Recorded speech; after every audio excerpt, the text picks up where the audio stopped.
Hello, everyone. Very good morning. I'm very happy to host yet another session with a wonderful personality whom I know for a long time, Mr. Rishabh C. Kothari.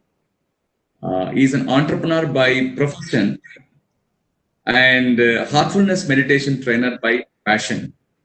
So at Sea Change, we always talk about profession and passion, and we address college students and young youth, millennials about profession and passion. So I have a classic example here, right before all of us, as a guest speaker today. So I welcome Mr. Rishabh C. Kothari ji. Very good morning to you. Yeah, hi, good morning, and it's a pleasure to be with you all of you. Thank you so much. So you are joining me all the way from Kolkata, West Bengal. Thank you so much.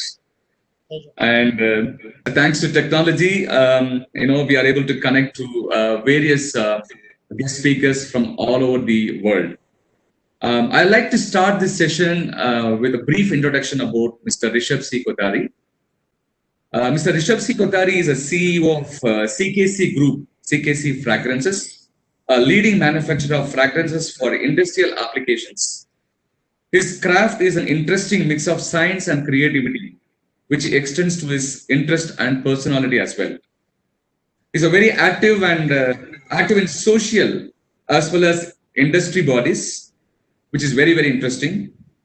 Forums like the FAFAI, it's called the Fragrance and Flavor Association of India. He is a president of this association. I've visited this, the website of this association. It's about 80-year-old organization, the 800 members, strong members. And he's also a member of the National MSME Board of the Government of India, as well as the Vice President of the 119-year-old business chamber called MCCI, Merchant Chamber.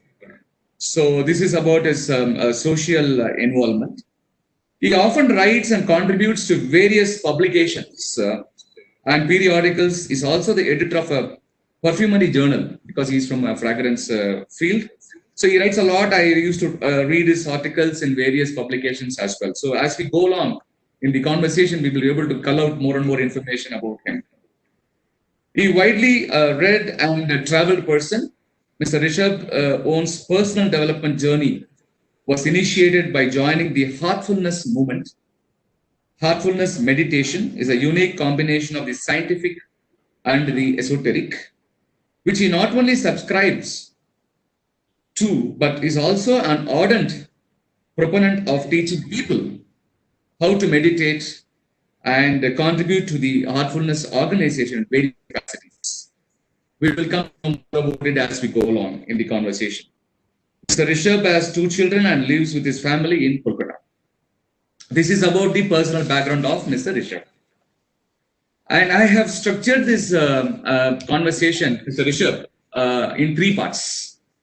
So the 3 parts of this conversation is going to be like, first part is about your organization, your entrepreneurial journey, because a lot of youngsters who are watching, a lot of students who are watching, millennials are watching, entrepreneurs are watching, and startup entrepreneurs are also watching. Of course, MSMEs and other entrepreneurial personalities will be watching because we have shared this invitation to several hundreds of people across the world. The second portion is to talk about the 80 days of life, 80 plus days of life for you and me and for everybody. I'm going to cover 3 components here because you said, when I introduced you, you have mentioned in your organization profile also, by profession, of course, you are an entrepreneur for, your organization started 40 years ago by your dad, I guess. Anyway, I'm going to share that. And you have been in the industry for a long time. But by passion, you are more connected with the meditation and empowering society, helping people, reaching out to more people, all that. So 80 days of life, business and society is what I'm going to take you through by asking questions. So the third part of our session, which is the concluding part, is going to talk about more on recommendations, suggestions, and perspectives to prepare ahead for the future of the business and entrepreneurs. Especially this conversation is structured for majorly for entrepreneurs because, as you know, that I also represent MSME committees of Chamber. So I like to take more insights, more thoughts from the guest speakers like you who have been through various cycles of life, business. it would be of great encouragement for people to watch your insights and take a note of it. So with that, I thought I will start with my first session. Is it okay with you? Can I start the first session, Mr. Rishabh? Absolutely, Anand. Thank you very much, and looking forward to this conversation. Thank you so much. So the first session is going to be like this. So could you please share something about your CKC group and your journey? So, CKC Group is as you already mentioned, it's a 4-decade-old organization. So, started by my father. So, he's a man he's a self-made man, and came from a family with very, very limited needs. And with his zest and his enterprise, he built this organization from scratch. CKC actually is after my father. It's Chandrakant Kothari, and the first company that he had formed before we went corporate was Chandrakant Kothari and Company. So that's how this CKC comes, because we were called CKC at that point of time because it was Chandrakant Kothari.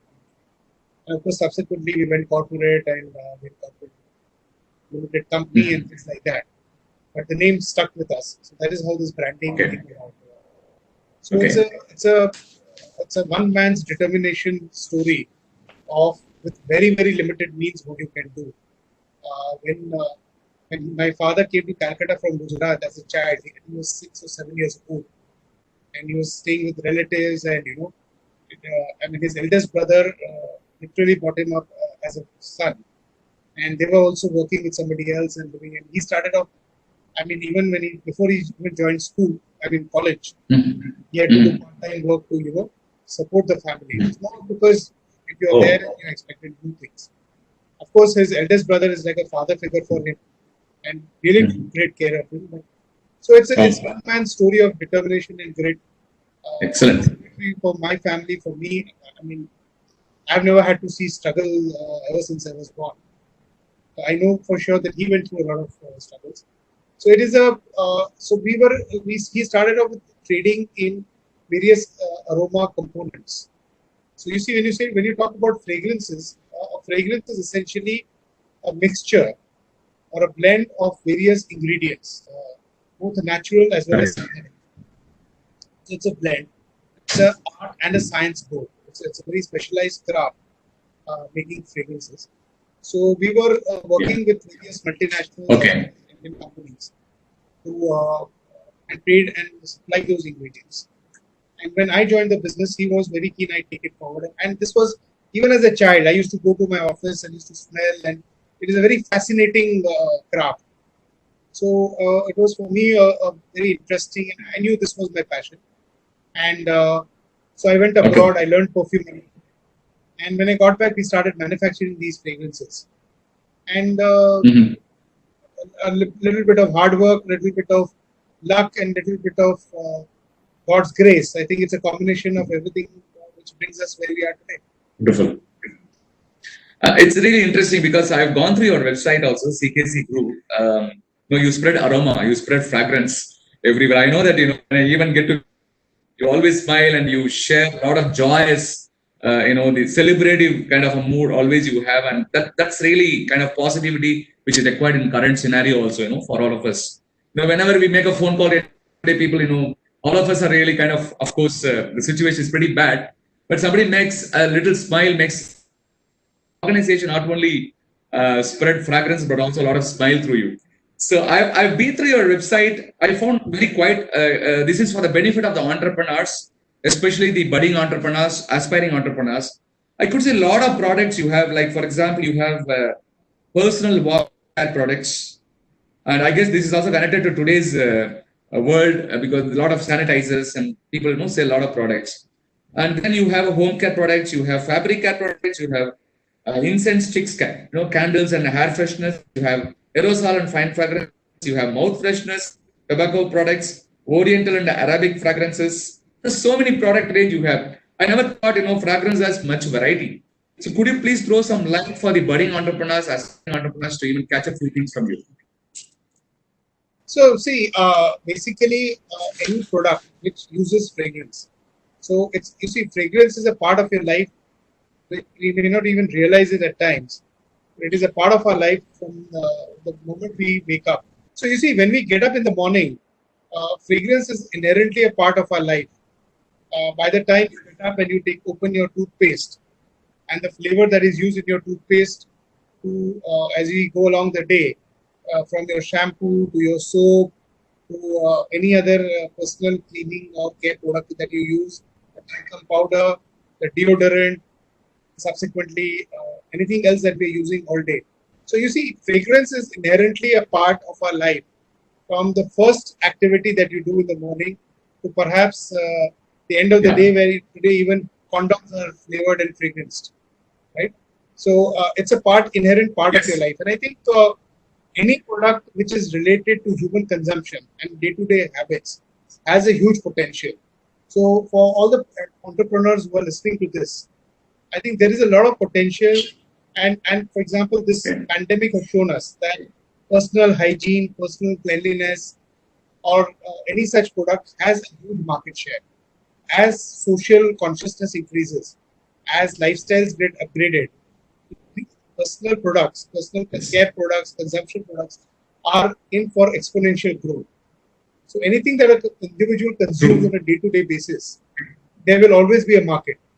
See, I mean, okay, let's look at, for example, toothpaste or any personal care product that you use. It is almost recession-proof. There may be changes of preferences in terms of product, category, and everything. But these are recession-proof industries because these are directly linked to individual consumption.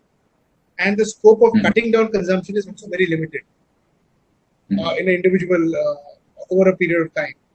So, and especially in a country like India, even now, per capita consumption of personal care products is relatively low. But today, people use much less. So I think, at least for the next few decades, the future for any personal care product, any application like this, is definitely very bright. So if any of the entrepreneurs listening to this is looking at entering these kind of categories, I think it's a great thing to be in. Right? There will be challenges, but every business and every category will have its own set of challenges. It's not that you're going to produce a toothpaste and tomorrow you're going to be able to sell it. But if you look at the industry as a whole, there is a lot of potential and there is a lot of market share that you can get. Absolutely. In fact, normally we all say education and food are the recession-proof kind of a segment. And you added one more now. Thank you so much for that. There will be always categories. I mean, see, like when we say food also, may not be comfort food, may not be the most fancy food. Correct. The basic staple will always be. Similarly, in FMCG, you may not be using a fine fragrance every day, but you will still need to use a soap every day. You will still need, I mean, Anand may not be you, but a lot of people will still have to use shampoo. So, absolutely. Absolutely. You know, yeah, so it's, again, within the big category, it depends on the subcategories. Very true, very true. The essential services are always essential services, so we cannot avoid that. That's beautifully you said. In fact, I could also see very interesting aspects in your product range. It also, it starts with the basic essential, which is personal wash and care products. Goes right up to, the Oriental and Arabic fragrances, the fine fragrances. There are so many things which is even used very much for sharing. People are watching entrepreneurs, MSME entrepreneurs, kindly make a note of it. There is possibility, there is an opportunity in every segment. Only when we talk to experts like Mr. Rishabh, we'll be able to cull out a lot of insights.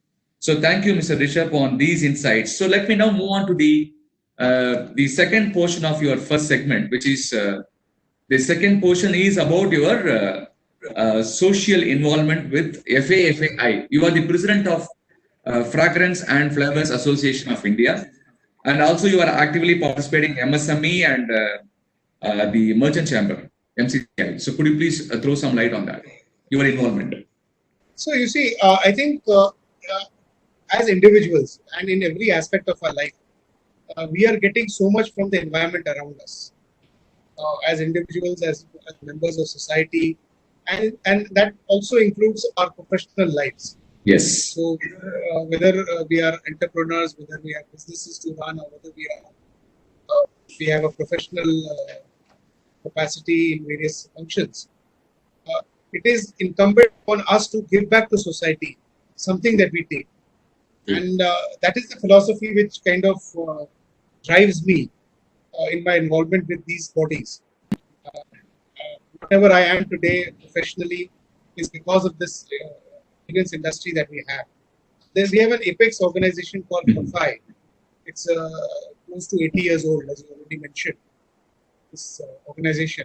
So it is almost 80 years old, this organization. And I was fortunate to be elected as its first president of Eastern India. Okay. India Congratulations. is dominated in the western part of the country as well as in North India. So it has never happened before that anyone from Eastern India became president. Oh. So I was the first one. And I've been able to, every tenure builds up on the heritage of the hard work of the previous presidents and their committees. So we've tried to make the organization more responsive to the current times. We have invested a lot of time and energy in R&D. In fact, we built a new research and development center in Bombay, which was to be inaugurated in the end of March or beginning of April.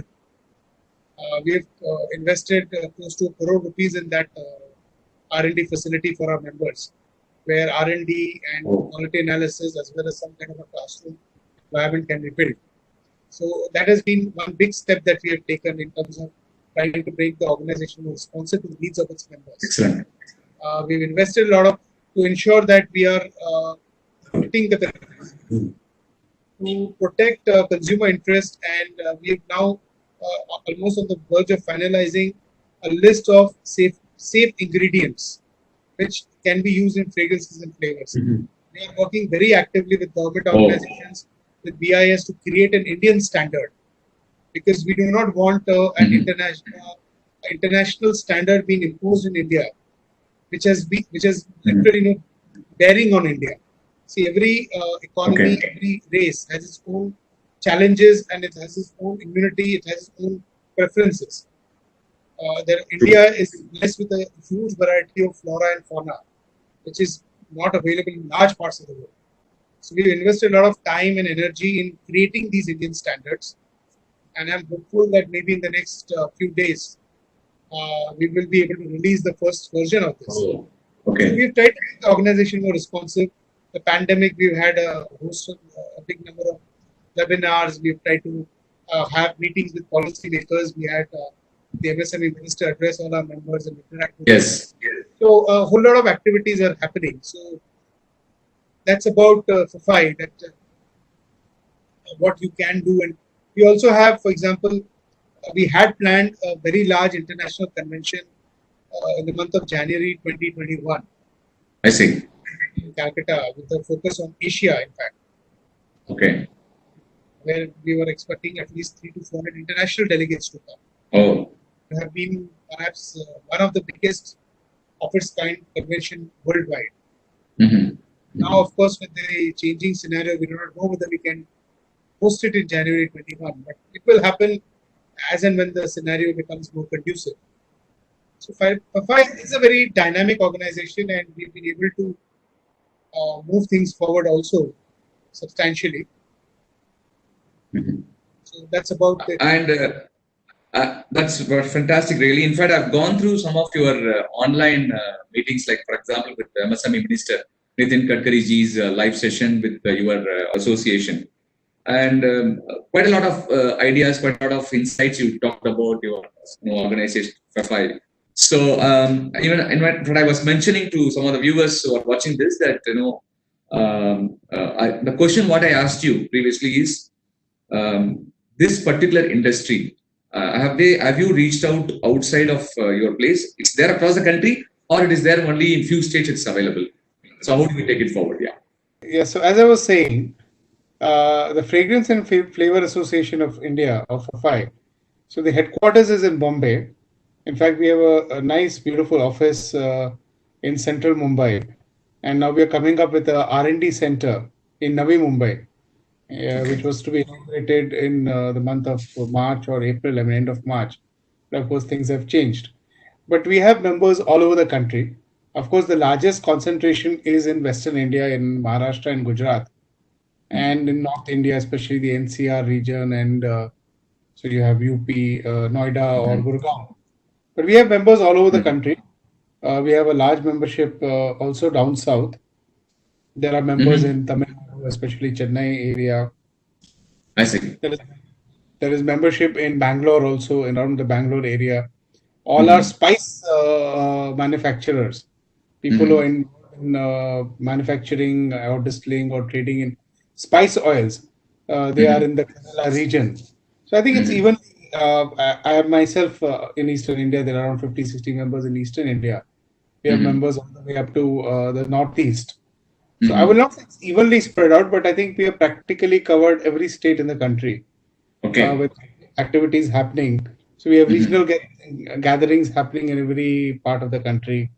We Mm-hmm. also have workshops in various areas. So one of my agendas, the president, was to take the association to the members, because otherwise we typically have it only in metros. So we even had workshops in places like Indore, Mm-hmm. Kannauj, Kanpur, Mm-hmm. and we have planned to do in many more places like Nagpur and Pune and Jaipur. But Mm-hmm. unfortunately, a lot of plans have been put on hold. So I Mm-hmm. think the association is evenly spread out. Its activities keep happening Mm-hmm. all over. But of course, Very the good. largest concentration is in Western India and Northern India. Okay. In fact, this really gives me a nice perspective because I am also closely connected with an association called Madras Kirana Merchant Association. Mr. Naveen Rathod. Mr. Naveen Rathod is one of the office bearer, and Mr. Vinod is the president. I did a lot of programs for them in the recent past, and I also conducted a heartfulness meditation for the association office bearers some time ago. So they are in Broadway, which is in northern Chennai, North Chennai. Uh, that's anyway one side of it. So let me now move on to the second section of our interview conversation. Is about the last 80 to 85 days of lockdown. So Mhm. all of us are operating from home. Most of the people, 90% of the people are operating from home. Only 10% people go to offices, factories, and all that, especially the essential service providers.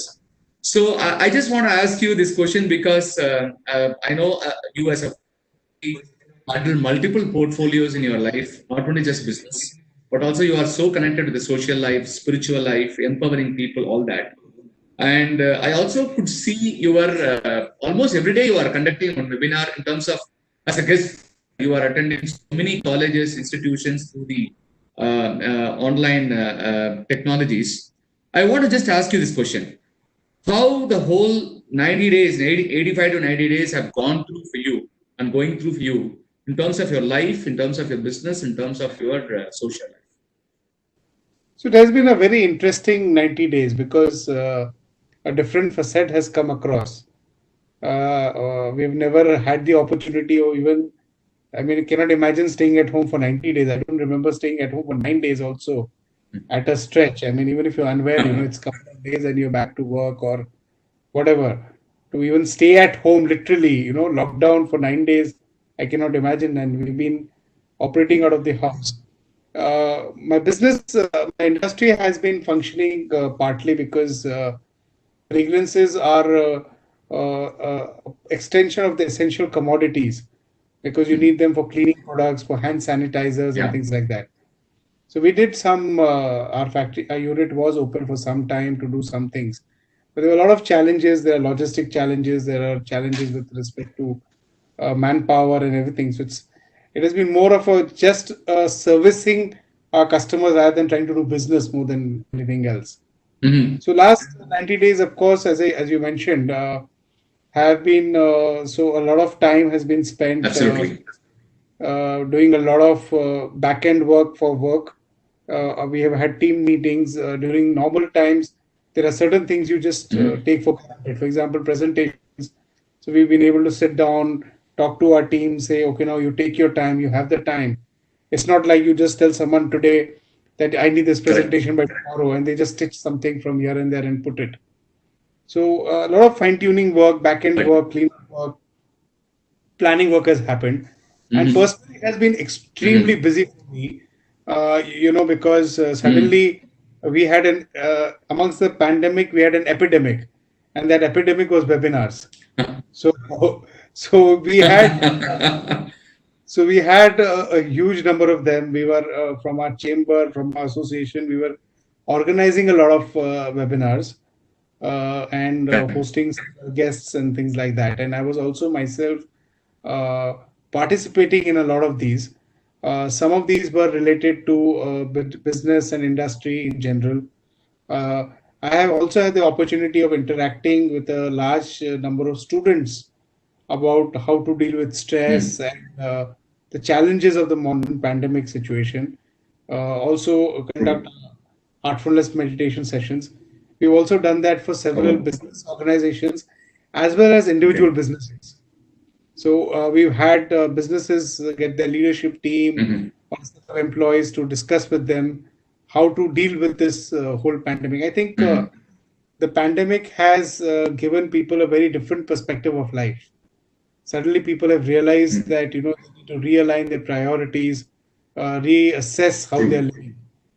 And there's been a lot of interest in meditation and heartfulness, and people are stressed out in general. And I think it is incumbent upon us to help out people as much as possible. We also had a initiative called the Voice That Cares. It was a kind of a helpline that was created, and it is still functioning. We've been trying to help people reach out to us, whoever needs some kind of guidance, some kind of support, some kind of help.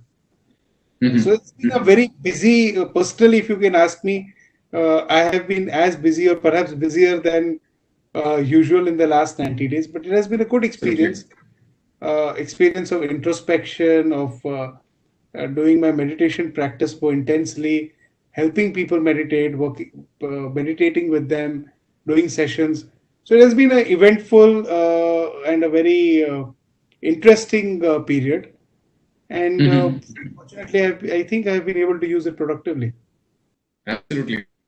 Well said. In fact, I also could see some of your photographs in your social media. It's like you have dealt with the police officers. I think the local police team also you met. You offered certain support system for the communities. So the heartfulness all over the country has been supporting migrant labor and people in distress with food, with sanitizers, with all kinds of help. Yes. So over here also we were cooking and distributing food for a large number of large population, and we took help from the police to help us with the distribution of these things. We're not going to the police; they were going to the needy. We also created some essential kits. So we had a kit which had 3 kgs of rice, 1 kg of dal, 100 grams of salt, 250 ml of oil, and 2 kgs of potato. So, and we gave this to migrant labor, and in slums we were distributing this. So we worked closely with the administration to assist in whatever way we could, help out people. So there was a program called. That's interesting. Yeah. So we've been reaching out to help out as much as possible. Whether it was my business chamber, also we made a large contribution to the Chief Minister's Relief Fund, and Heartfulness, of course, is totally volunteer driven. People have been contributing with their time, money, energy to help out people in distress. Actually, yeah, this is really interesting because I could always see even down south in Tamil Nadu. I know one of our clients, I can even quote his name because he's doing phenomenal task. A company called Pupa. Pupa is a brand, which is, they manufacture a lot of hand sanitizer kind of products, home cleaning product per se. And the entire Karur district, they are supporting like anything. I mean, they're voluntarily supporting. So a lot of entrepreneurs doing a job like this. I really appreciate that. Yeah, you want to say something?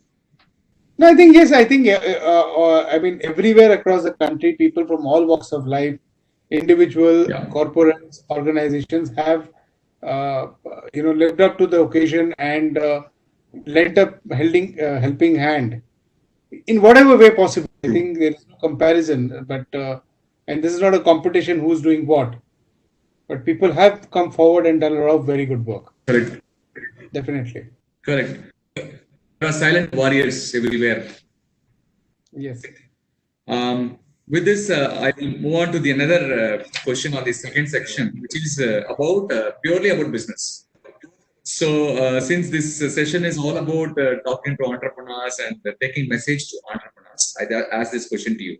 The question is like this: how do you understand the current pandemic? Is it destroying us?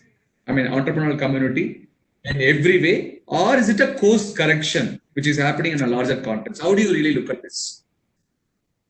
See, I think change is a constant in our lives. I think disruption, whether it is through technology, through an external force, whether it is regulation, is something any entrepreneur has to learn to live with. Perhaps Correct. Corona is more unexpected, or the Corona crisis is perhaps, in terms of scale, much larger than anything else we have ever anticipated. But today, I think disruption in any form is a way of life. I mean, today you think of an entrepreneur who creates a whole business around, say, starts a traveling agency, and then some technology comes across, and practically 50% or maybe larger role of the travel agency is gone. Today, there is a travel agency in every phone and on every laptop. Mm. You can compare tickets. So, disruption in Mm. business models are going to happen. So, if you look at this, Mm. it is again a huge disruption. Now, it is a question of survival of the fittest. People are going to be able to adapt to changes. People are going to be able to create new models, create new opportunities. This is the new normal. I think it's just that the scale is different. But if you look at the history of entrepreneurship, there is always going to be some disruption or the other. You plan something, and the local laws change, for example, and you have nothing you can do about it. I mean, we see this in our day-to-day scenarios all the Yes. time. Or people's preferences change, Mm. product changes. You invest in a certain product, and a new product category emerges. For example, hand sanitizer. It was Mm. always a very niche product, and today Yes. we are producing so much, which I mean, the demand is such that we are not even able to cater to it totally. So Correct. it's the manufacturer who has been able to be agile, to be able to supply, who has been able to modify their supply lines, their supply chains to be able to adapt to a new product, who have been able to capitalize. And people who have not been Mm. able to do it are sitting pretty. You look at, for example, Mm. someone who's invested in a restaurant, in a hotel. For the foreseeable future, they Mm. are going to be in big trouble. But people who have, Mm. even in that situation, tried to innovate, do home delivery, create more Yes. packages, and things like that. I mean, as they say, necessity is the mother of invention. So I think Mm. this is a reality we'll have to live with. Very true. Here, there is one more input I thought I will ask you, since you are an entrepreneur for a long time, that many people, when such situation comes, may trading business. Just because sanitizer is going to be a big boom, just because mask is going to be in a book, kind of a demand, people suddenly jump to trading business. People who are losing job, they say, okay, I want to start a company. I want to buy from A, sell it to C. And over the time, what happens is they are also not be able to sustain this model because they don't have a long-term plan. It is only off the cuff kind of a model. So, what kind of suggestion, what kind of advice you wish to offer it for people who jump to trading business just because today it is available rosy and possibility is very high? So, Anand, there are two ways of looking at it. I also understand that when you're desperate and you have nothing, you will latch on to anything. So, if you see it from that Yes. perspective, at times people don't have a choice. You don't have the luxury. If I have a job and I lose my job and I have to pay my bills every month, I will perhaps latch on to any opportunity that you get. But Mm. let's presume that you don't have that challenge in your life, and Mm. you're able to sustain. Then I would say anything which you don't plan for, if you don't, you cannot sustain it. So I Mm. think people who do this are people who do not want to do the hard work of doing the homework. That's, I think, today in businesses, people. I think we are this. The scenario around us is the go-getter generation. People just want to jump at things, and of course, you have enough uh, evidence which will tell you that early bird eats the worm or things like that. But I think in the long run, nothing beats proper planning, proper strategizing, especially if you want to do something which is sustainable. So I think I can't give a generalized advice on whether trading is good or bad because everything is a function of business. But you must know what you're getting into and whether it is sustainable or not. Because at times, short-term gains can lead to long-term challenges.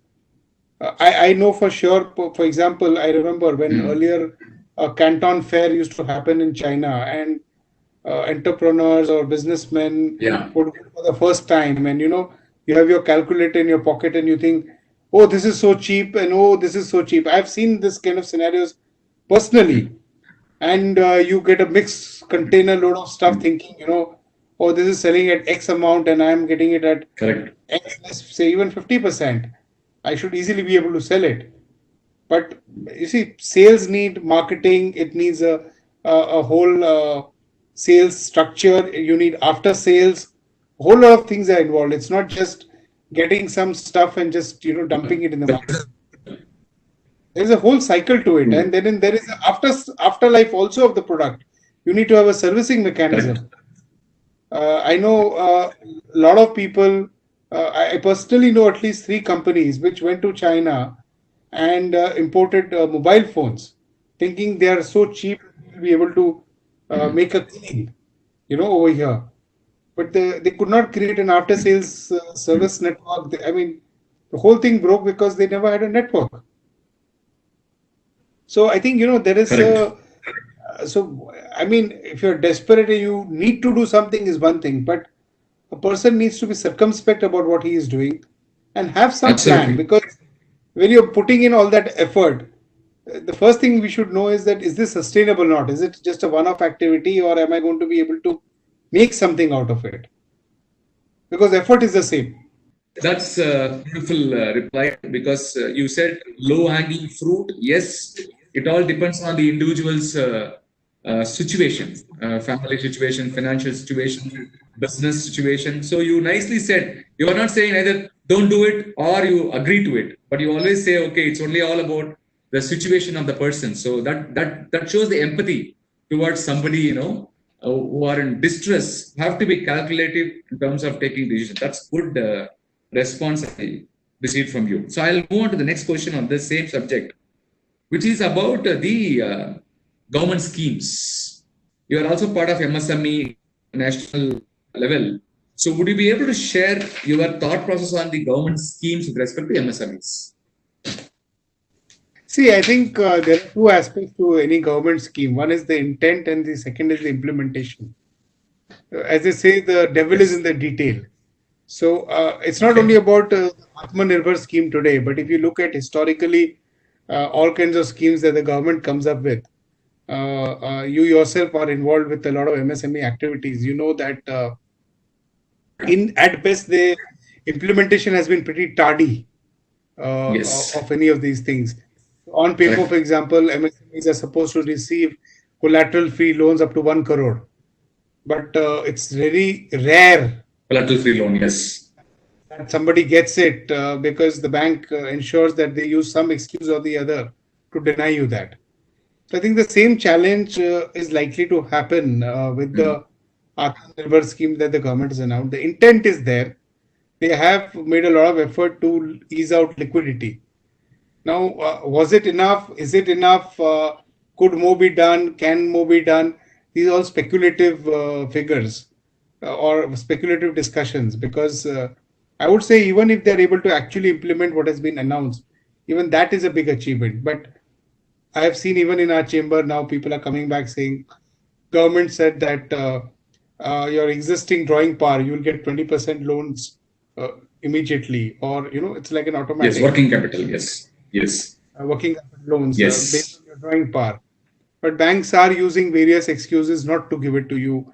It is not on this, it is on this, or it is based on something else, or we can't give you 20, we'll give you 10, things like that. So we have been also taking it up with the authorities. We had a webinar with MOS Finance, Mr. Anurag Thakur, and he assured us that give us everything, give us compilation of all the instances, and we'll take it up. We had a discussion with Mr. Jayan Sinha, who is the chairman of the finance committee in Parliament, and he has also promised to take up these things. So we are making an effort. So as they say, the devil is always in the detail, and here the detail is the implementation. So the government has made an effort to ease out liquidity. Critics can tell you that it is not good enough or not enough and whatever. Yes. And Yes. somebody else will have a different viewpoint. But I would say before we even look at an expansive or a larger context of what else the government can do, I think even if whatever has been announced, the 3 lakh crores for MSME and whatnot, Yeah. even if Yeah. it is implemented in letter and spirit, that itself should ease out the situation for MSMEs to a large extent. Yes. But having said that, since I also represent MSME committees here and we're dealing with MSMEs on a day-to-day basis, I receive quite a number of calls.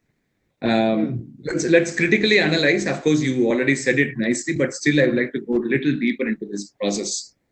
There are about 6.3 crore MSMEs are there in the country, very plus minus. So out of 6.3 crore, obviously, I guess 20% to 30% of the people are actually enjoying the schemes. The rest of the 60 to 70% of the MSMEs are typically like micro and small. They are not even to the ME. They are actually not MSME. The micro small are only about 70 to 80%. The rest of them are actually 30%. But if these 70 to 80% of the people are not, imagine each MSME having 10 employees, let's say 5 to 10 employees. I'm talking about a very small organization. And 10 employees means 10 into 4 in a family. So 40 people. So each company is helping 40 people, which means 10 families. And their suppliers, their vendors, their supply chain, the entire business cycle. But why is that, like agriculture, this MSME sector is also not adequate support? The people who are contributing the GDP of this country. The 45% on the manufacturing and 40% on the service sector is coming from MSMEs. So this is one question. You are not a go. As a president, you can share your thoughts. See, Anand, I think the biggest challenge in India is that, we are not a pressure group. See, what happens is, when we say MSMEs, then you break them up into clusters of, in terms of region or kind of industries they're involved in and things like that. So if an MSME is not covered under a MSME policy, suppose you're a weaver or you have a small weaving and knitting unit, you may not be covered under a MSME policy, but you'll be covered under a textile policy or a handicraft policy or a handloom policy, things like that. See, MSME is just a nature of business or a size of a business. But the actual business could always be covered in some other scheme altogether. So I presume that government does not look at MSMEs as a whole cluster. They would rather work with industry clusters to work out problems of a particular industry, rather than say that this is an MSME and we're going to serve the MSME as such. So suppose the leather industry has a problem, they would rather work with the leather industry than to work with 50 leather MSMEs. So I think that has been the approach more and more. Even when we look at policy making, I think government is looking more at subject matter experts. So they would rather tap on the expertise of a particular industry body and say, okay, what is it that we can do for your industry? And how can we add value, or how we can help you compete, or how we can assist you in scaling up, things like that. So I think, earlier there was a very umbrella MSME kind of thought process or a regional thought process. But now I think it's more to do with industries and industrial verticals which government works with. So I would not say it's not happening. The other part of this is that, every government has its own thought process. This government has been trying to ease in supply substantially. All these schemes that have come in have come to ease the supply side. A lot of Yes. economists will tell you that the challenge is not supply, or rather, the bigger challenge is demand. See, it's Correct. like this. I personally, the way I look at it is that if I'm an entrepreneur, and let's say this corona is only, it's basically one bad quarter, a very bad quarter rather than a bad quarter. Mm. All businesses may have the resilience to face a bad quarter. It's not a problem. I don't think the challenge is a bad quarter. The challenge, a bigger challenge is I do not have confidence for the next 3 quarters. See, if you look at this financial year, we are still just in June. So I'm saying you had a bad April and maybe you had a bad May, but you can still sustain it. I don't think the challenge is not able to sustain. The challenge is that you don't know Mm. how your July, August, and September is going to be. So, Correct. Correct. so I think the fear is not only about what has happened, but with social distancing, with lack of demand, with people likely to lose jobs, with lower incomes, the entire economy, anybody who was in the gig economy has not made any money. So he can't spend money. Correct. The services sector is Correct. badly hit. Large employment Correct. generators like entertainment, like travel and tourism, they are not making any money. If they are not making money, the people in those sectors are not going to be spending money. Correct. So the fear part is the demand part. So there will enough economists will tell you that instead of giving 3 lakh crores as loan guarantees, if the government has spent it on splurge the money on some kind of demand, especially at the lowest end of the pyramid, not at the highest end. Mm. At the lowest end of the pyramid, the money would have been in Yeah. circulation, come back in say 2 months. Now this is Correct. an economist's point of view. Correct. So, but Correct. see, I mean, armchair economies, we can all be pop economists and say government should do this, government should do that. But we have to live with what the government actually does. We can recommend certain things. Correct. I'm sure a lot of Correct. things were on their mind before they decided what they decided to do. So I think Very there are, true. I will not say the efforts are not there. Efforts are there. They can always be more. They can always be better. There is nothing like a perfect effort. And as tax-paying citizens of the country, we always want more. There's nothing Correct. wrong or right about it. But I Correct. think that Correct. it's also a question of approach. I think I personally feel that much more needs to be done to stimulate demand rather than just easing supply. Most of the efforts that have come in is to ease supply, not to stimulate demand. Absolutely. In fact, Mr. Kothari ji also said in a couple of webinars where I attended, he said we have to create jobs, we have to create demand in the urban, not the rural areas, not urban areas, rural areas. The more job creation, the more money circulation, more demand creation eventually creates more opportunities for everybody. It's a level playing field. See, it's like, see, suppose you had 2 bad quarters, but suppose you get a very big order from some customer. You will borrow money, you will get some money somewhere to run the show, to be Yes. able to. Yes. But Executed. suppose Yes. you execute it. Correct. Now, but now, if you're not sure what is going to happen in the next 6 months, even if you have supported your labor and your Yes. staff for the last 2 months, you will start firing people or you will try to cut costs, which is very understandable because Correct. you had 2 bad months and you had to spend money. Goodness of your heart, you did whatever you could. But how are you going to sustain it for the next 6 months or Correct. 1 year?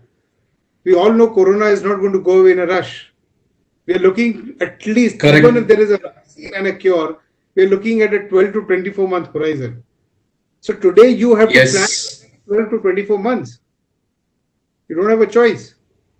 Correct. So Correct. I think Very true. it's the lack of demand and the lack of confidence in the future which is weighing down people, not the 2 bad Hmm. months that we've had. It's been a challenge, it's been bad, but we could still overcome it if there was some sense of optimism for the future. Correct. Correct. Kind of a long-term thinking also required. But at the end of the day, finance plays a vital role. Or whichever one is motivated and inspired, finally it comes to Muladhara. Then that is actually deteriorating. Then people always get panicky. So I understand that, and we'll move on to the next set of questions. Like This question is all about the high network individuals, the investors, stock market players, equity players. Typically, the suddenly we all feel like the our wealth has become off or little less. And even Warren Buffett has sold all his aviation stocks. He just came out of that. It was giving a lot of uh, many of the investors would depend only on the stock markets, equities. This question is not for entrepreneurs. This question is for investors, high net worth individuals, the senior executives of a corporate ladder where they also invest money in stock market. And what is your take?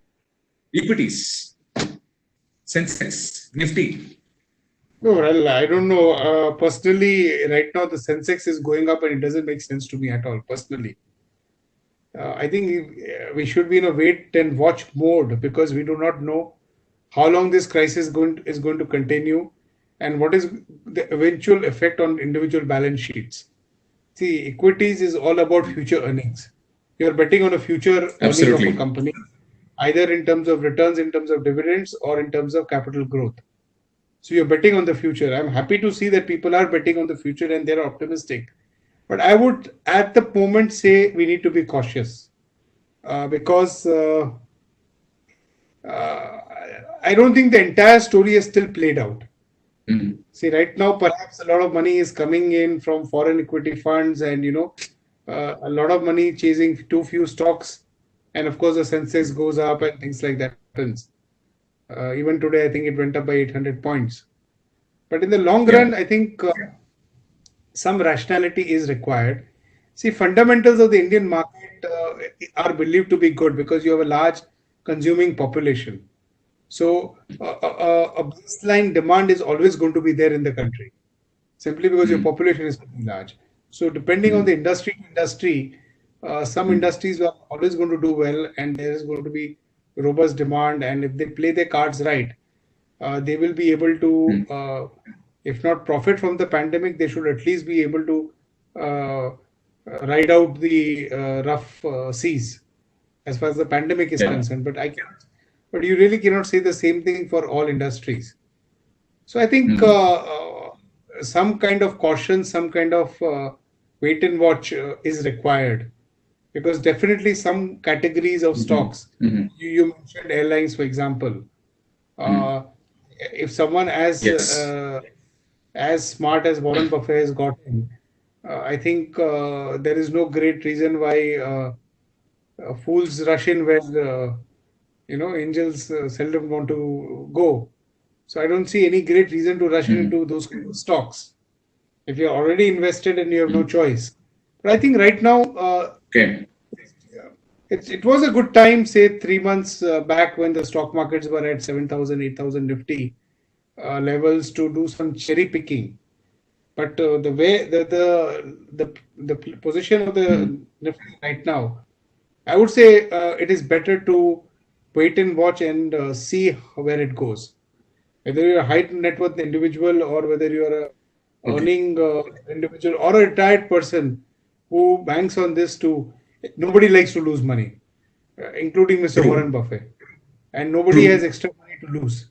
So I think since it's our hard-earned money which we have invested, and of course we have invested thinking of returns, wait and watch scenario is a better option today than foolishly venturing into categories where we even don't know what is the real impact going to be. Earlier in this conversation, you mentioned food and education are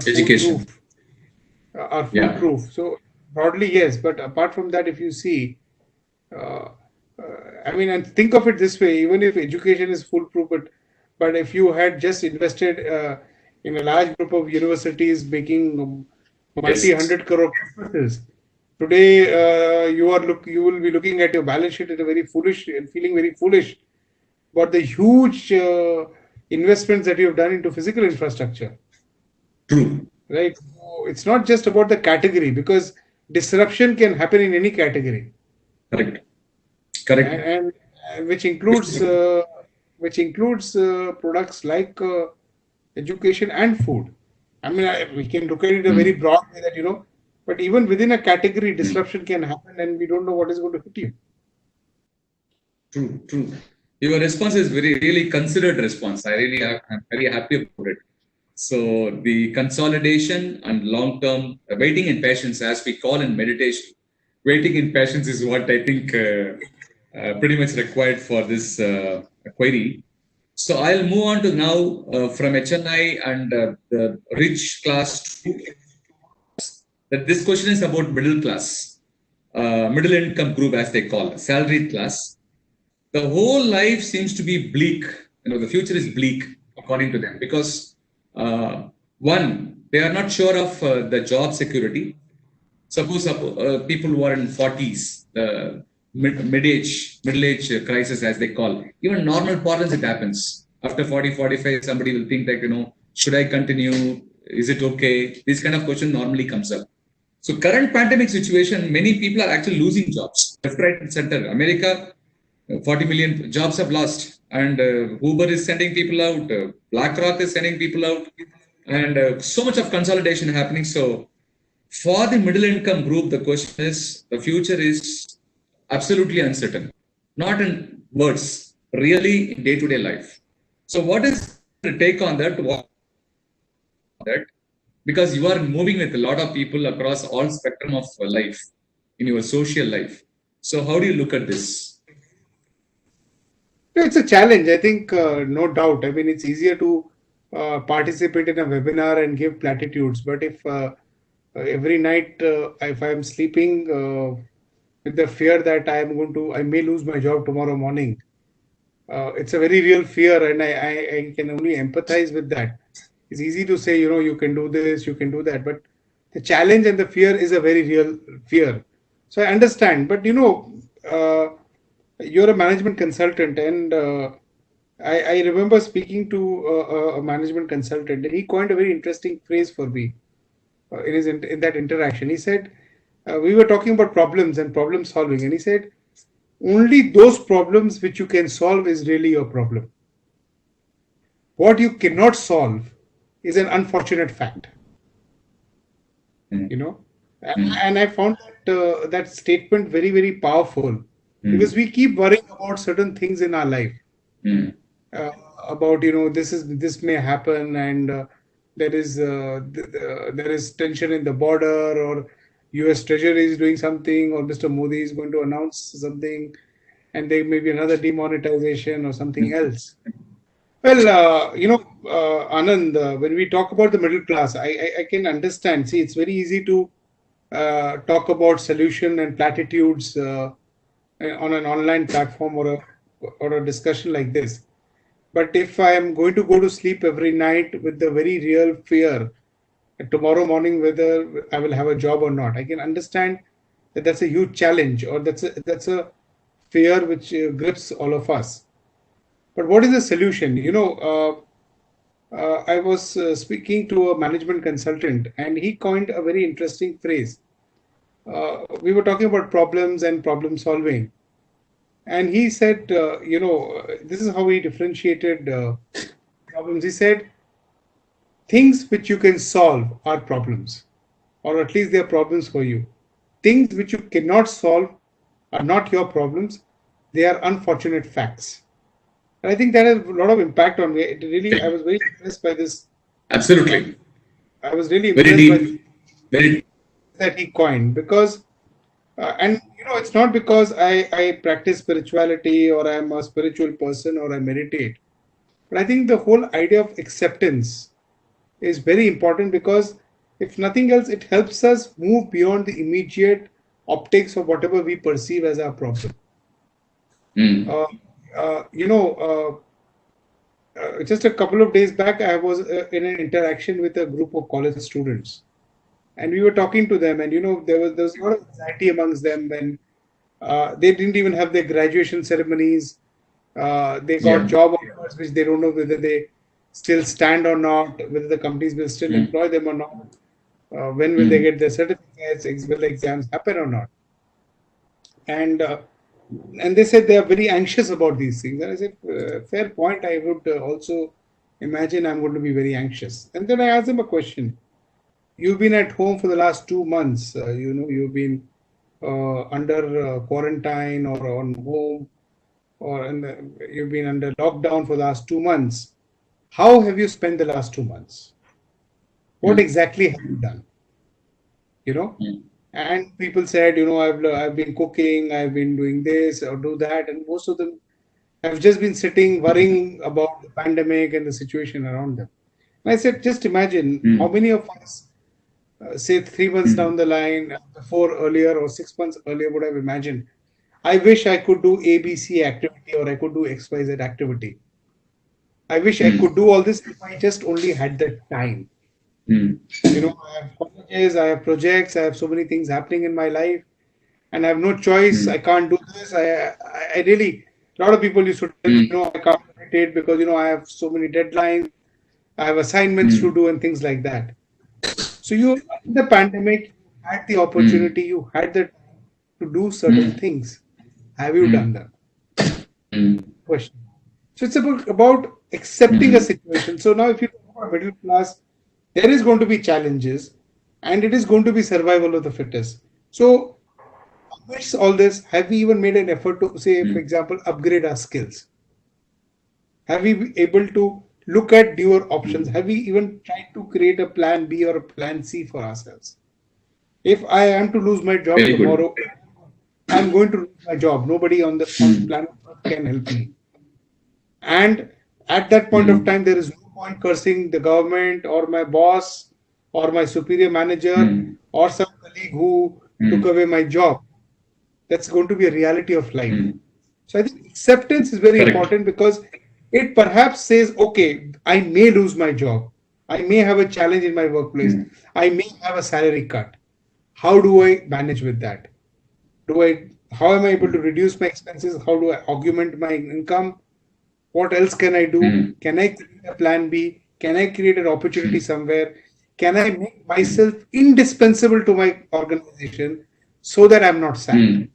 There is no point sitting and reading about a situation because it is not going to help. Coming back to that consultant, and when we spoke about problem solving, he went to describe what we spoke about.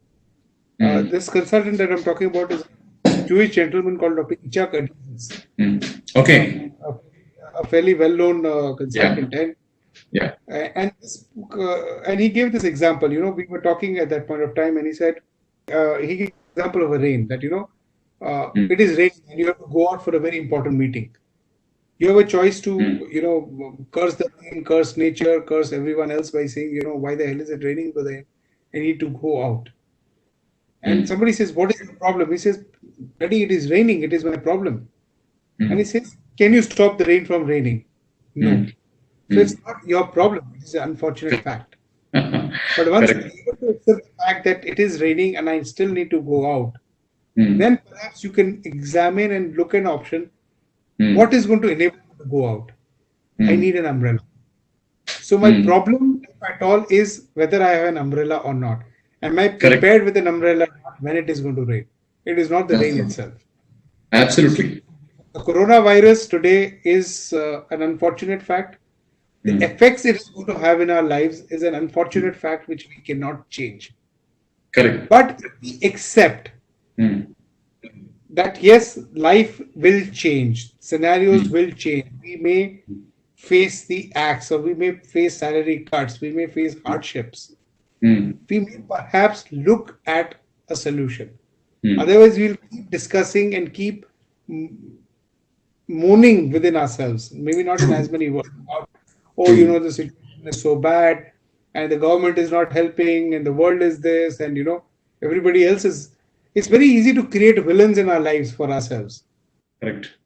Sometimes we are the villains for ourselves. Absolutely. See, I would say it's about understanding that if I accept a situation, I am able to move beyond. In any case, my mourning or my being upset is not going to change the situation. True. Corona is not going just because I don't like it. So how do I learn to live with Corona? That's the point. Correct. Correct. Absolutely. Absolutely. So that's the way of looking at things into the future. So really appreciate that. I am sure people who are watching this, especially the middle income group and salaried class, people who are panicky, people who are feared on the career, the future. No worries. You need to first start thinking. I mean, this is the right time for contemplation. As you rightly said, if this chance was given to you 80 days before, that next 2 months you will be at lockdown, what would have really been your plan? Plan B, plan C, plan D in those days? Couldn't have planned. So start planning. At least this is a time for you to think, contemplate, introspect for the future to come, not to be panicky. That's wonderfully you put it. Thank you very much for that. So I'll move on to the very important section of our discussion. In fact, the very purpose of my conversation with you is more towards this. Because I know you as a person, very lively personality, very, very focused businessman. Your family is running this business for 40 years. You have different capacities. You are holding different offices of the associations, multiple things. And you are also very actively involved in social support system. You are empowering society. You are empowering youth. You are empowering, community, which I know a little bit from distance. So I thought, let me straight away ask these questions to you, which would be of great help to one and all who are watching this video presently and into the future, because it's going to be recorded and available for future for people to view. The question goes like this, Mr. Rishabh. I know that you are pretty much connected with the Heartfulness Institute, and you are serving in multiple capacities as a very senior volunteer, and you spend a lot of time with the global guide of Heartfulness Institute at the headquarters, which is in Telangana, Kana Shantivanam. I am also practicing there as a Abhyasi, as a practitioner. From distance, I've been seeing you, I've been watching you. Like you, there are so many posts. This question is about you. So, how the whole thing has happened in your life, and what exactly you are really doing as a volunteer for the community development through Heartfulness? Well, I think what is doing for me, I was fortunate to be exposed to this practice at a very early age in my life. I mean, my parents were practicing this, and I started meditating when I was 15 years old. Oh, So I was fortunate to be exposed to it at a very early age, and it has been. So if I think back or look back, I cannot say how it has changed me, is because all I know, perhaps in terms of experience, is this way of living. Ever since I became an adult and started deciding for myself what I wanted to do and things like that, it has been a very interesting and a very passionate journey for me. I think it gives you different perspective in life. I think being able to meditate changes you fundamentally in two ways. The first is it changes you as the person that you are, is because when you get up in the morning and the first thing that you do is meditate, you are so focused and your entire being is so aligned. So first is the person that you are. And number two, when there is some kind of inner change that happens to you, your perspective towards life changes. Your perspective towards people around you changes. We are all fond of quoting Mahatma Gandhi and saying that be the change you want to see in the world. But I think this change starts with us. So when you talk about things like what is contribution to society and contributing to community, I think the first and the most essential contribution that we can make is working on ourselves. When I meditate in the morning, or when I change my outlook towards people, and I start my day with that sense of purpose and sense of positivity, I am going to be able to emanate that to everything and everyone around me. And then it becomes, you can say, a vicious circle, or you can say it becomes something which the gets ripple passed effect. on. There is a ripple Correct. effect, yes, but it has to start with me. I cannot expect somebody else to be cheerful, somebody else to be pleasant, something else to do all the right things, but I continue to be what I am. So I think heartfulness for me is a fundamental activity. It's not just a spiritual activity, but an activity which like a way of life. It's not about just meditating for say X number of minutes in the morning, but it's about carrying that feeling, that condition that you get, or that feeling, or that sense of purpose in everything that you do in the entire day. So it's not an activity restricted for X number of minutes at any given point of time. So I think that is the biggest contribution of heartfulness in my life, in the life of millions of people who are meditating with this practice world over. And and I think when you become empathetic, when you open up your heart and you realize that it's not just me, myself in my immediate environment, but a much bigger picture. Automatically, you become empathetic to people around you, and you start contributing in whatever ways and whatever you do. I mentioned to you that when you make your money in a certain business, or when you are part of a certain industry, so it's like you want to contribute. That if I have the ability, if I have the possibility, and this is where I'm growing from, this is where I'm working in, then I should be able to positively impact those people, the industry, my co-business owners, or everyone. So it's not just about people, and it's not just about a certain category of people. We need to be empathetic towards the entire environment that we have around us, and positively contribute in whatever forum and whatever platform that we get. That's really nicely you put it across. This question I asked you for a specific reason, because it is definitely helping you, as you rightly, a human individual gets transformed through a consistent practice for a long period of time, at least a brief period of time, of 3 to 6 months. That's what heartfulness always prescribed to. Being an entrepreneur, being a busy entrepreneur, actively involved in multiple activities like your associations, initiatives. How does this meditation really help an entrepreneur community? Typically a busy businessman. Because he says that I don't have time. See, I think we always find time for whatever there is interest. See, time is a function of interest. If you are a very busy man yourself, but if tomorrow Bill Gates calls you and says, I have an important contract for you and I want to discuss with you, you will find the time to meet him, right? Correct. But you don't even have to go to a multi-million-dollar contract. If an important client or a prospective client calls you from somewhere, you will make the time. You're not going to say no. So I think time is a function of interest, first of all. And I think how it helps entrepreneurs is, I think today an entrepreneur is being an entrepreneur is a very difficult job, because you have to navigate through a whole set of challenges. Yes. Because you are managing so many battlefronts. You have finance, you have marketing, you have people management, you have customer expectations. I mean, you're in the middle of a whole vortex, and the whole world is revolving around you. So, especially for an entrepreneur to be focused, to be calm, to be able to be more productive, I think it is more essential for an entrepreneur than perhaps any other category in the world.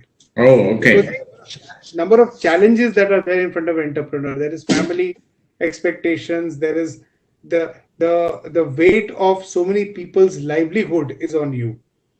You're not only responsible for your family, you're also responsible for your co-workers, you're responsible for your employees, you're responsible for so many things. It's like as they say, that on the desk of the American president, there is a quote. It says, "The buck stops here." Correct. On every entrepreneur's table, the buck in his organization stops with him. Correct. So today, they need to empower themselves with tools which will help them navigate this situation. See, I think, in life, there is a very beautiful story which we don't put enough attention to, which is you of course may also have heard about it. It's a very well-known anecdotal story that there were two woodcutters, and both were very good at the work. And they go to a Yes. forest and they say that okay, let's have a competition. Who's going to cut more wood? And they say, okay, let's start at sunrise tomorrow, and by sunset we'll see who's got the bigger pile. And the first guy, and they just start off at sunrise, and the first guy just starts. He's got his bunch of, say, half a dozen of these axes, both of them. This guy goes hammer and tongs, literally, and he's doing a phenomenally good job. And he moves a little ahead. He's wondering, what is the other fellow doing? And he goes and he says, far away, he's doing something on the ground. He's not sure what he's doing, but he says, what an idiot. He's wasting his time doing whatever he's supposed to do. Let me go, and I'm going to be. And more he moves forward, and of course after some time he's not even able to see him, but he knows that he's got substantial headway in terms of time against the other woodcutter. And by the end of the evening, he has a fairly large pile and he's very happy, and he calls his friend and says, see, look at my pile, how big a pile I have. And he says, very good. Now you come and look at my pile. And when he goes there and sees this guy's pile is much, much larger, and Yes. hello, how the hell did you do it? Because I know at least I had some time advantage over you, because I know you were wasting your time, you were staying, you were doing nothing. How the hell did you do this? Did you cheat, or what exactly did you do? And he said, I sharpened my axes. So I think this equipping, see, amidst the whole challenge that an entrepreneur has, any tool that we get to be able to make us more efficient, to be able to make us more productive, should lap at that up. Instead of just going out hammer and tongs and trying to douse every fire that is around us. Examine, do our homework, ensure that the fires don't keep recurring, ensure that things happen without their presence, and whatever. And I think today meditation is that one very critical tool, because you are a product. Whatever you do is a product of what is inside you. If I am not happy, if I'm not satisfied, if I'm not balanced, if I'm not focused, the result of any activity or any work that I do cannot be. So it is incumbent upon me to be able to give myself that razor's edge, ensure that I'm sharp, that my axe is sharpened all the time. And that tool in front of us, I would suggest for anyone and everyone, is this meditation. Simply put. So I think very important aspect. Wonderful. In fact, those who are watching here, I really acknowledge this insight from Mr. Rishabh, because a leading entrepreneur who's always busy in his own initiatives. These type of entrepreneurs don't even want to call them as busy, because they said we are not busy. We are planned. We are well structured. Our time management, time sheets. So when an experienced person is the age of, you beautifully said, meditation is a tool, and the best choice across the spectrum, we say entrepreneur is the best one to choose, because they are supposed to take a lot of decisions. Like a couple of days ago, when I interviewed Mr. Chandrakant Chalukya, who's the president of SME Chamber of India, Mumbai, and he asked me a question. He said, Anand, do you know that how many decisions or how many tasks are being performed by an entrepreneur, MSME? I said, I don't know. He said 38. So every single day, 38 tasks the MSME entrepreneur does. And I'm connecting that 38 tasks with your beautiful insight on the meditation. This one single tool of, let's say, at morning half an hour or so, evening about 20 minutes or so, the practice what normally we do, I'm sure it's going to really support the entrepreneur to take a better decision in life, a considered decision in life, to have a clarity in thinking, so that it helps finally to take a better decisions. I think he beautifully puts across. I think what more can I expect from a sincere senior entrepreneur? Meditation for 3 decades, be able to share his insights with beautiful examples of a story also. With that, I think, Mr. Rishabh, we have come to the final leg of the conversation series, this particular program. And if at all, if I may ask you, a last final question is the International Yoga Day. which is going to fall on 21st of June, which is coming Sunday. And the Heartfulness Institute, where we are practicing, we are coming out with a lot of activities, events around that.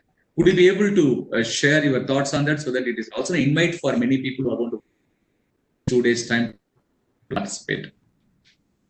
Absolutely. So I think, see, first of all, I think International Yoga Day is a celebration of yoga. But it is an activity for every day. We may choose to mark a certain day for a certain purpose. At the end of the day, all these things are of life. And on 21st of June, Heartfulness Institute is creating a confluence of music and yoga. So, incidentally, 21st June is also World Music Day. And in this particular context, this year is also Father's Day. So we are hosting a big event, or of course a virtual and an online event now, because we cannot all gather in person, and we will have a host of luminaries.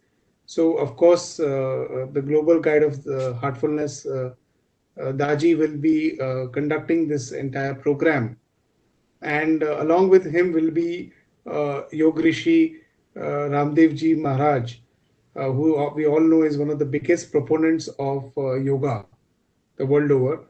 And from the musical world, we'll have Padma Vibhushan Pandit Jasraj Ji, as well as the very well-known musician who's also Padma Shri, Shankar Mahadevan. So we have this confluence of an event. We are talking about, when we are talking about everything being so contagious, this whole COVID virus. And the theme of this entire event is make compassion contagious. I think compassion is the need of the hour, and the whole theme that we have created is around compassion. Because the very interesting thing is that the word compassion in Hindi is called karuna. So the word compassion in Hindi is karuna. So from corona to karuna, we need to move towards karuna in our lives. And yog also means unity. The word yog means unity. And Daji beautifully put it, that when we talk about immunity, it is I am unity. So the first line, and perhaps today the only defense we have. So the first line, or perhaps the only defense we have against the virus today is our own immunity. But when we talk about immunity, it's not only about having certain foods or popping certain pills and things like that. It is a large part of it is to do with our own mental makeup and how we are strong. It is medically proven that immunity is largely driven with our own physiology. It's not just about physical attributes, but our own physiological attributes. I mean, we know, we say in so many times that we say somebody has, lost the will to live, So everything is about our own internal strength, our will, and immunity is that. So Daji coined this message that, I am unity. If I am united within myself, my body, mind, when my body, mind, and soul, they're all united, they're all working cohesively. And when I am one strong person, that itself is a shield of immunity around us. So the Yoga Day is a celebration and a confluence of music and yoga and dhyana or meditation. So there is this online event. Please go to the Heartfulness page on social media, both on Facebook as well as YouTube. This program will be live cast and will be, of course, continuously available after its actual event and the premiere that will happen online. And we would love to have as many people as possible, millions of people as possible, because I think that positivity, when all of humanity gets together and celebrates, we already are living in very depressing times. And when we come together for a cause and we say, let us be united, let us celebrate. We have seen visuals of extreme despair, for example, Yes. in America, and we realize Yeah. what is humanity coming to. So when we are all empathetic and come together with a feeling of compassion. So there is going to be music, there is going to be joy, there is going to be yoga, and of course there is going to be meditation. So thank you, Anand, for bringing this up, and it's a invitation to everyone to participate in this beautiful celebration of what I would say is life itself. Great. Wonderful. That's really lovely. And Mr. Rishabh, thank you very much for your time and your wisdom-packed practical thoughts. It's the conversation with you, what I felt like, it's like any entrepreneur just talking to a senior and taking notes of, the experience, life experiences, not just some copycat, books or written by some Westerners, which is not connected to me. I'm talking about from Indian context. A budding entrepreneur, a small entrepreneur, MSME entrepreneur, talking to a senior who's in the business for some time, who's also doing quite a lot of activities other than business, which helps him to shine in his own career, in his own profession, which is something very inspiring. And I'm sure people are going to video will take a lot of message take home. And I must sincerely share my gratitude and thanks to your time and your participation in this In Conversation series show. And I'm very, very deeply touched. Thank you so much, Mr. Rishabh. Thank you, Anand, for this opportunity, and it was a pleasure to share my thoughts. It's always a pleasure to speak to you, and this has been a great interaction. And if it benefits anyone or if it helps anyone, I'm very happy to share as many things as possible. So it's a pleasure always to work with people. Thank you very much. Thank you. Thank you so much. Take care. Thank you. Goodbye.